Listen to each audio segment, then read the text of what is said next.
2500 से ज़्यादा प्रोसीजर्स किए हैं हमने। कुछ भी प्रोसीजर, ओपन सर्जरी, लेज़र, वीनासील हम ऑफ़र कर सकते थे, पर प्राइमरीली वीनासील क्यों चुना?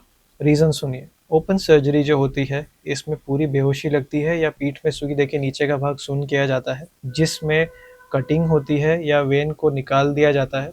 और ऐसे करने में ये प्रोसीजर ज़्यादा इन्वेसिव होती है। इसमें टाँका चीरा होता है और आपको रेस्ट करने का समय ज़्यादा लग जाता है। और ऐसे इस ओपन सर्जरी में पूरे जो थोड़े एल्डरली पेशेंट्स हैं, इनमें ये ट्रीट करना थोड़ा-सा एनेस्थीसिया के नज़रिए से थोड़ा रिस्की होता है और रिकरेंस का चांस भी ज़्यादा होता है।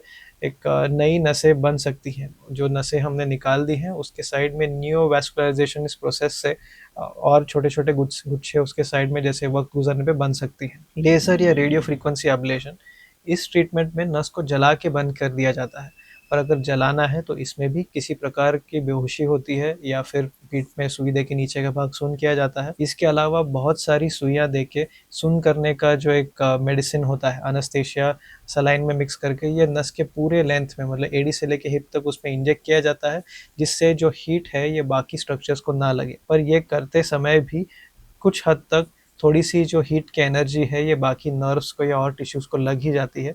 इसमें नर्व डैमेज होने का चांस थोड़ा-सा होता है, जिसकी वजह से ये थर्मल न्यूरोपैथी मतलब पैर के जो एड़ी के पास में सुन्नपना रहता है, इसको लेज़र ट्रीटमेंट के बाद होने वाली नर्व डैमेज की वजह से ये होता है। और इसमें भी क्योंकि बेहोशी का भाग भाग होता है और बहुत सारी सुइयाँ होती हैं, तो पेशेंट जिनको बाकी तकलीफ़ होती है जैसे हार्ट डिज़ीज़ हो गया, हिस्ट्री ऑफ स्ट्रोक हो गया, बाकी कोई इश्यूज़ हो गए या जिनमें ब्लड थिनर शुरू है, इनमें ये कराने के लिए अपने खून की पतला करने की दवाइयाँ बंद करनी पड़ सकती है। वीनासील जो है ये 2-3 सुइयों के माध्यम से होता है, पूरी बेहोशी नहीं होती।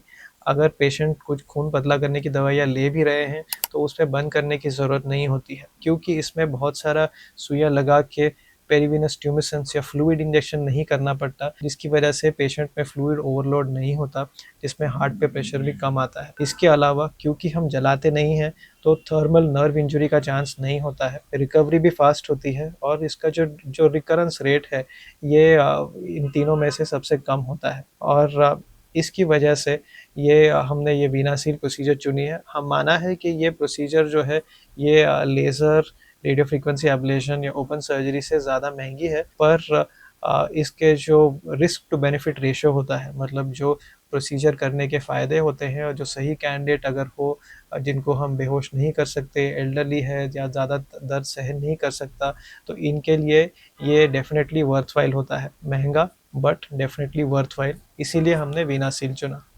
Thank you.